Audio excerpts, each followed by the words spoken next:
napakaganda. Kahit yung ganito yung sitwasyon dito sa Middle East, isa pa rin to sa mga safe country dito sa Abu Dhabi. Kaya halos lahat mga bata dito malaya na paglaro pagdating ng tanghali at umaga.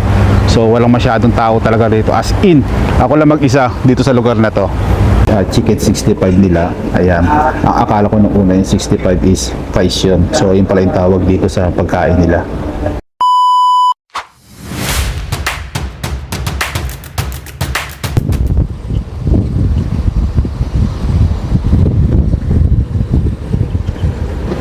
Good morning guys! Welcome to my YouTube channel. So ngayong araw na to, nandito nga pala tayo at Sabado nga pala ngayong araw na to at alas 10 na ng umaga. So nandito nga pala tayo sa Abu Dhabi. So ngayon, mag-isa lang ako, solo vlog muna tayo dahil si Mrs. ay sinamahan ko muna sa trabaho at may pasok siya ngayong araw na to. So mag-isa lang muna ako mag-vlog ngayong araw na to. Ayan, bago nga pala lahat, magpapakilala nga pala muna ako sa inyo. Ako nga pala ang Bambe and Joam Vlog. Ayan, welcome po kayo dito sa aming YouTube channel. Ayan, kung hindi pa kayo nakapag-subscribe sa amin, pakisuportahan nyo na rin po itong aming YouTube channel. So random videos tayo rito at ipakikita nga pala sa inyo kung ano nga ba talaga ang sitwasyon or ano nga ba talaga ang Abu Dhabi. Isa to sa mga safe country dito sa bansa ng Middle East. Ayan, so ngayon mag-iikot-ikot muna tayo dito at ipakikita ko nga pala sa inyo ang lugar dito, and then after nyan maghaharap tayo ng ibang makakainan din dito. At alam niyo ba, Ramadan dito sa mga ibang lugar dito, ibang restaurant, pwede palang kumain. So bawal lang talaga sa labas. So sa loob lang tayong kakain, okay? Tara, samahan niyo ako. Let's go.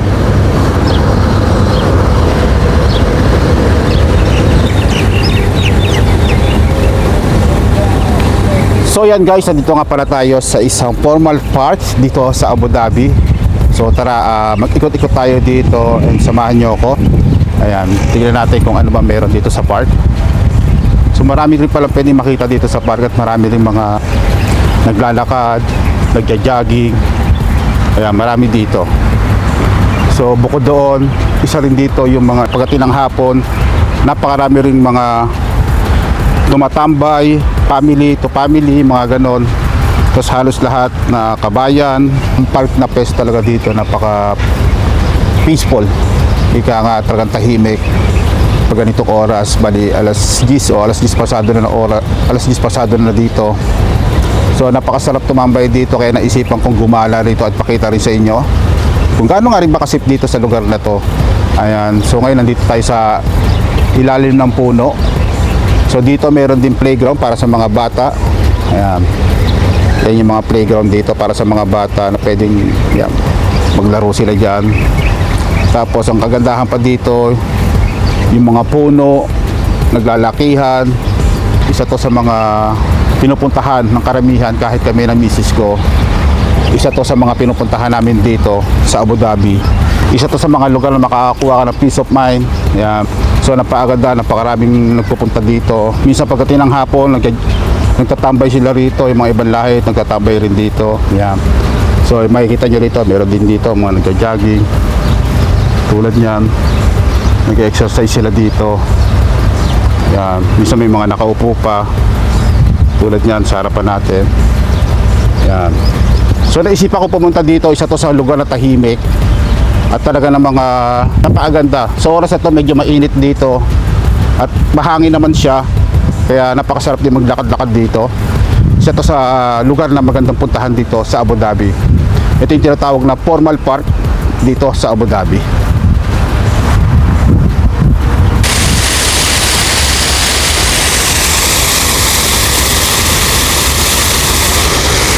So yan guys, nandito na ulit tayo, no? Ito yung nasa likod ko. Isa to sa fountain dito sa formal park.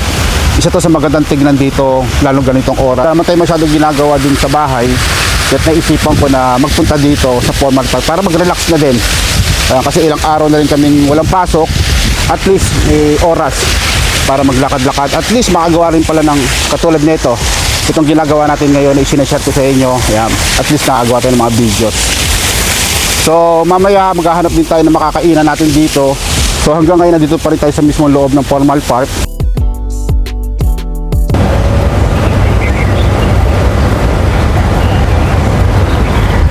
Okay guys, andito na tayo ulit guys. Lakad pa rin tayo. So hindi pa rin tayo nakakalabas dito mismo ng formal park. So meron pala akong mga nakita dito. Isa to sa mga night market dito sa Abu Dhabi. Tulad nito. Meron silang mga tawag dyan, bisikleta ba to? Or kung ano man to. Yan o, green bike ang tawag daw dito. So isa to sa mga nakikita dito sa formal park dito kapag night market. Yan, pagdating ng gabi. Yan, tapos meron din mga sasakyan ng mga bata oh. Yan oh. Ang dami. Ang dami mga activities dito. Yan. Dito yan sa formal park pa rin. Kung taga Abu Dhabi ka at malapit ka sa lugar na to, sigurado alam mo to. Ayan. Tapos meron din mga para mga tindahan doon. Tapos dito rin. Yan. So nag-o-open sila dito. Kung tutuusin guys, madalas din kami dito kasi meron kaming Facebook page. So doon nagba-vlog din kami doon ng mga food tripan. So madalas kami dito sa lugar na to sa formal park pagdating ng gabi. Ito yung tinatawag na night market. So ganito kasi pa rin dito, wala pa rin pagbabago. Pwede pa rin kumain dito, pwede maglakad dito sa lugar na to. Yan, so walang tao kaya namalaya ako nakapag-vlog dito. Ayan. So ganito yung lugar dito. Tapos meron mga stall, yan, mga yan. So nagbubukas siya pagdating ng gabi. Isa ako sa madalas dito. Ayan. Tingnan nyo guys kung gaano karami lamesa dito. Ayan. Dami lamesa. Tapos mga stall. Yung mga nablog na namin dati, yung Carol's. Ayan, Carol's Cafe. Queen Followers. Ayan. Yung mga nagtitinda ng mga street foods. So ayan, meron pa dito. Sa Barting Dulo doon. Isa rin yan sa mga na-vlog na rin namin dito sa formal park. Napakarami na rin. So ganitong oras guys, walang masyadong tao. So ako lang ang tao dito sa lugar na to. Parang ang tahimik. So yun lang no. Ganitong oras talagang wala, parang shutdown tong lugar na to. Pero pagdating naman ng gabi dito, super dami na tao dito guys. Totoo lang. So madalas din kami talagang napunta dito. Ayan, ganyan yung itsura niya. Yan, safe pa rin, wala pa rin pagbabago. Pagdating ng gabi, marami pa rin tao dito, nagpupunta, nagkakainan. So pagdating doon, meron din sa dulo. Yan, kabilaan niya. So kung makikita niyo sa likod ko, tapos sa harapan, kabilaan yan. Isang mahaba. So mahabang lamesa. Yan. So walang tao masyado ngayon dito, no? Ako lang mag-isa. Pansin niyo naman, no? Walang nakaupo, walang kahit sino dito. Yan, kaya malaya tayo nakapaggawa ng video rito. Walang maninita, walang na kahit ano sino magsasabi sa atin na huwag ka mag-video dyan. So yun guys, so ikot pa rin tayo dito guys. Tara, samahan nyo ulit pa rin ako dito. Let's go.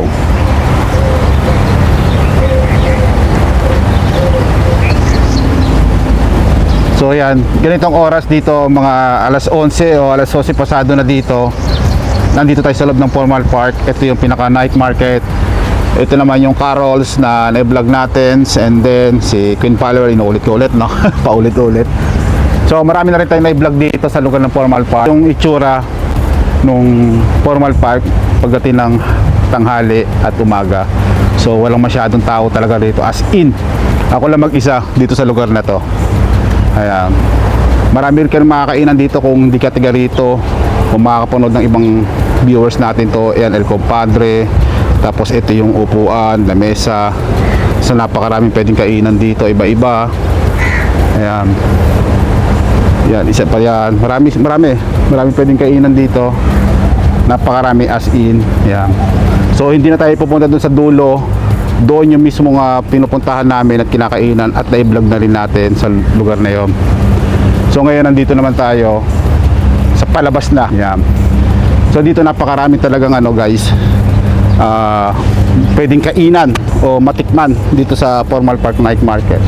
Isa to sa magandang kainan talaga. Napakaganda magtambay dito.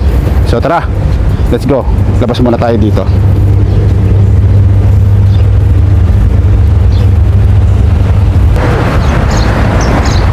So yan nga guys, nandito na tayo sa isang restaurant.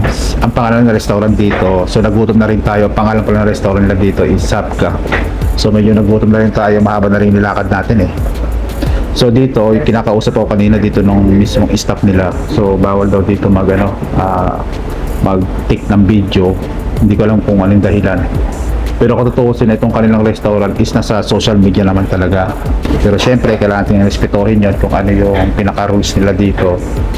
Yan. So, umorder lang pala ako dito guys ng ng kanilang chicken with rice, para siyang mandi rice. Tapos yung pinaka-chicken niya is parang tika. Pakikita ko sa inyo mamaya. So, yun nga. Bali, nagkaka-price lang sila ng dito. Yung pinaka-price nila dito is halagang 18 dirham. Ayan. Alam ko, isa to sa mga bagong bukas dito sa area ng Electra Street, Abu Dhabi. Ayan. So malapit lang din kami dito, kabilang opposite lang nito. Konting lakad lang yung pinakabahay namin dito. Konting lakad lang, malapit lang kami dito.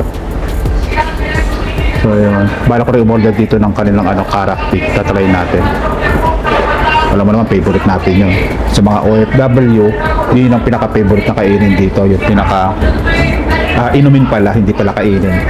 Yung karakti nila. Medyo maingay lang, pasensya na, medyo maingay dito. Yun ang sasalita ng ibang lahi. So dito wala namang masyadong tao. Ako pa lang, kasi nga is Ramadan. So meron silang sinusunod na timing dito. Kaya yun, ako pa lang yung tao at customer dito. Mga pating alas 12 na ng tanghali dito guys. Ayan. So yan, parating na dito yung ating Ayan. So nagbigay siya ng plato para dito sa rice natin, sa kakainin natin. So si maaari nakabukod yung pinaka-rice, kaya nagbukod din sila ng plato. Yan, thank you.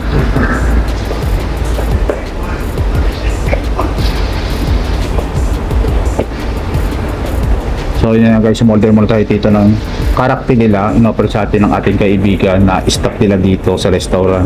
So ito yung sinasabi sa inyo, lahat ng OFW rito, ito yung pinakahilig dito, yung pinaka-karakti. Sarap din naman kasi to.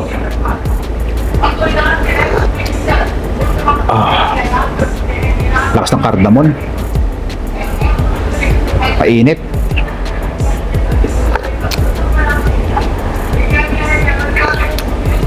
Sarap. So ito yung ganitong kalaki. Yung ganito kalaki guys, nasa halagang 2 dirhams to. Ayan. 2 dirhams yung ganito. Tapos yung pinakamaliit naman nito, nagkakahalaga lang sila ng 1 dirham. So ganito yung price ng mga nila rito, karakti. Kung gusto mo ng fresh, meron din sila dito.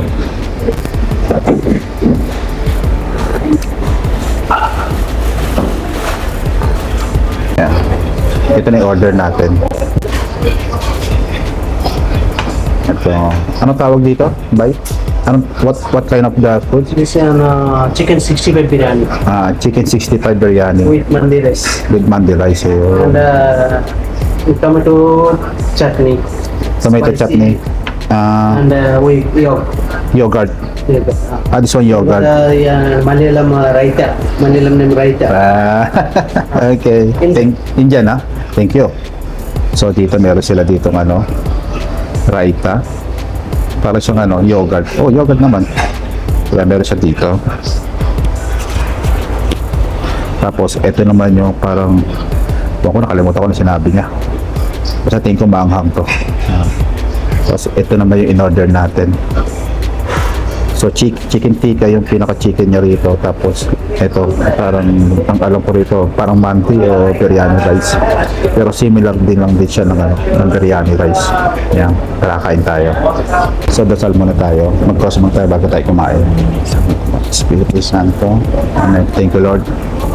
So guys, ito pala in-order natin na chicken 65 nila. Ayan. Ang akala ko nung una yung 65 is price yun. So yun pala yung tawag dito sa pagkain nila. Ayan. So siyempre meron din pala yung samang ganito. Ayan. Yung mga sausawan nila. Lagyan mo natin dito ng ito raita. Raita tawag dito. Ayan. Ganyan na itsura niyan. Sarap to guys. So meron siyang chicken. Yung pinaka-chicken niya rito, chicken tikka. So meron siyang mga 7 o 10 piraso. 1, 2, 3, 4, 5, 6, 7. 8 pirasong chicken tikka. Ang tawag dito, pagkakaalam ko. Ayan. Tikman natin. Tikman natin yung pinaka-rice.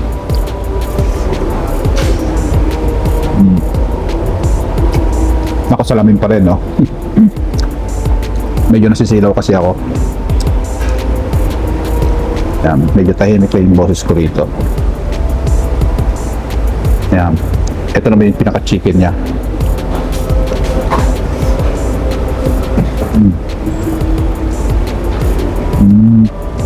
Sarap.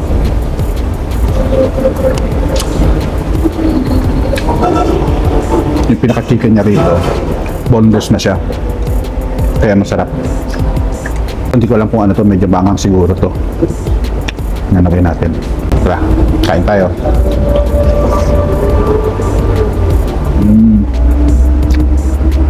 Okay din yung timplado doon.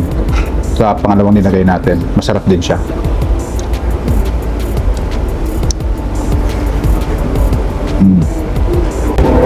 Chicken 65 ang tawag dito. Kaya masarap yung lasa niya rin. Mukhang magugustuhan ko na to. Sarap.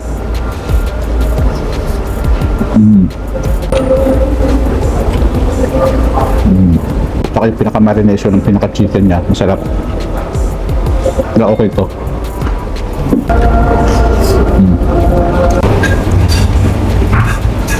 So, bayad naman tayo.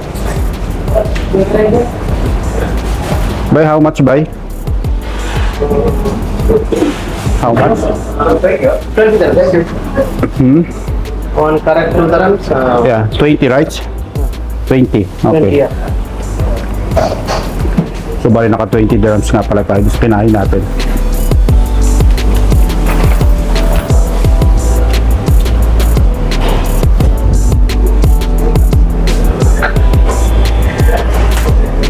Alright. Thank you. Thank you so much. Welcome again.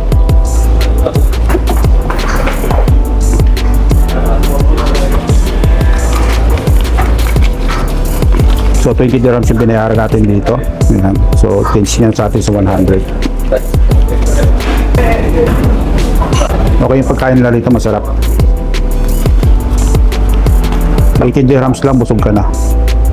Chicken 65 yung tawag doon sa pagkain nila. Right? Chicken 65? Chicken. Yeah. Thank you. Thank you. You're welcome.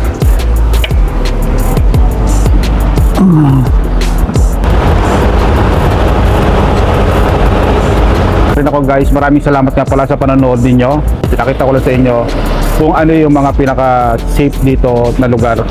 Ayan. So, ito. Busog na rin tayo. Maraming salamat pala kung umabot ka rito. I-comment mo lang dito kung nagustuhan mo itong ating videos ngayong araw na to. So, sa mga susunod na araw, gagawa pa rin tayo ng mga videos. Maraming salamat nga pala sa inyo. So, hanggang dito lang ay siya. Tapos na.